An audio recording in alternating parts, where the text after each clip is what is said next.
Welcome to the Council at Large with the Counselor.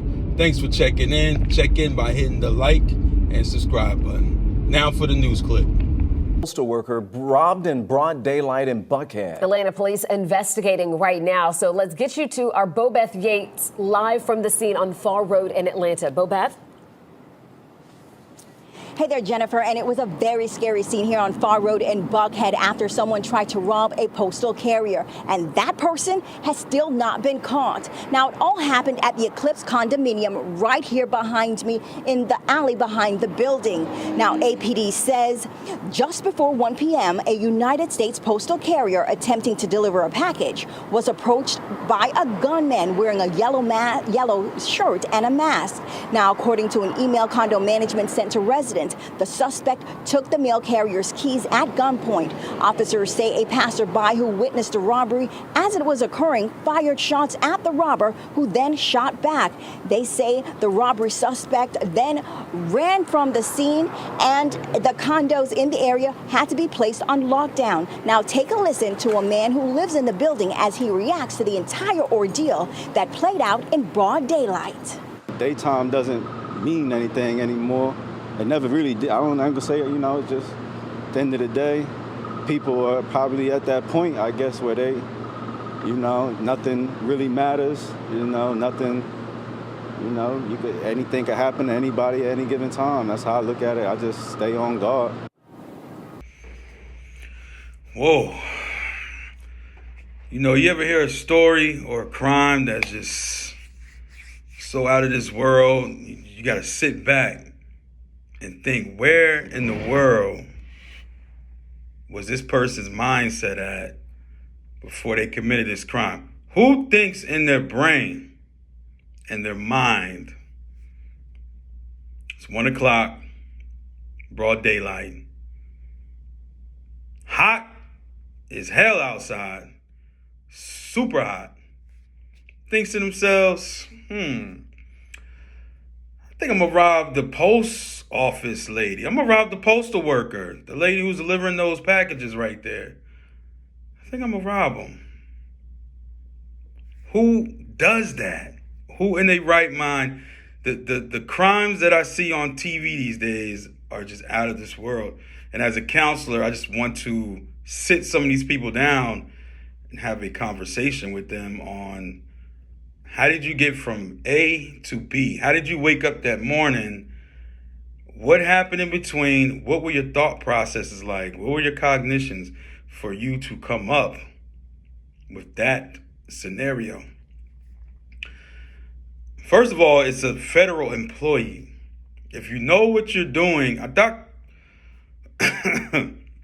you're going to be a criminal, at least look stuff up. Do your research. I mean, if you're going to be a bioengineer, you go to school, you learn it, you keep studying on it, you get your continuing education credits. Maybe criminals need that. Maybe criminals need continuing education credits to keep qualifying to be a criminal, because you went out there to rob a U.S. postal worker who is a federal employee that's going to give you more of a punishment, more of an infraction, more of a sentence if you're found guilty. First of all. Second of all, right?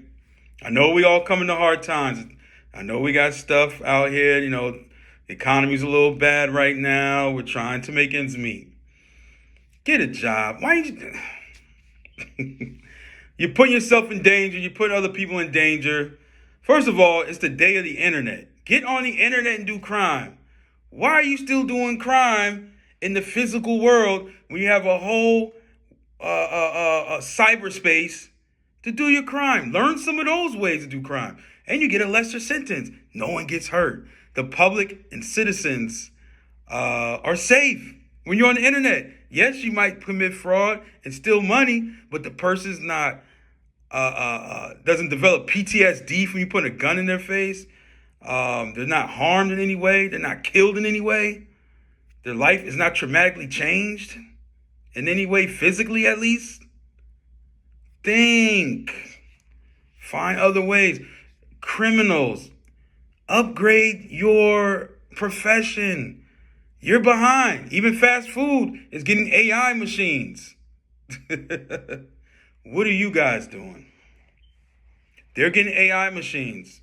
Y'all still out here crashing out. Y'all still out here pulling guns out on people. Y'all still out here stealing cars and driving around getting police chases, putting everybody's life at harm.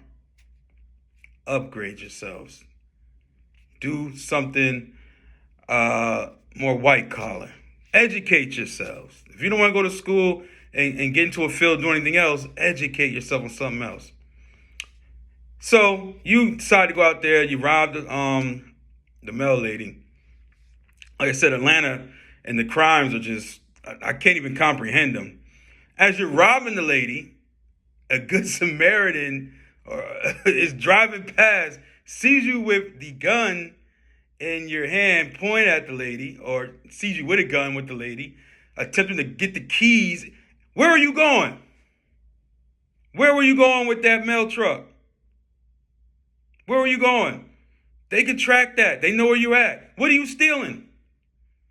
What are you stealing in a postal mail truck? Everybody's bills? You want everybody's bills? Is that what it is? You want to steal everybody's bills? Everybody went green. No one gets paid through the mail anymore. What are you looking for? Electronics, that's Amazon. I don't know who goes to the post office to mail anything anymore, unless it's some hand-me-down something that most people don't want. Use your brain. So you try to go get the keys. A good Samaritan goes past. They pull out their gun and start shooting at you. Wild, Wild West in Buckhead, of all places. Buckhead's supposed to be the prestigious, upscale neighborhood. Everybody just goes there, commits their crimes, and commits their scams. I feel more safe on the South Side. I'd rather be Old National, even the East Side. Like Buckhead, you never know what's going to happen down there. Nice area, you just never know who's lurking, things of that nature. But where was you going? What was you stealing? Trying to rob a federal worker. Come on now. Anyway, this counselor at large. I just had to do this story. These crimes are just getting more bizarre and bizarre. Man, anyway, y'all have a good day.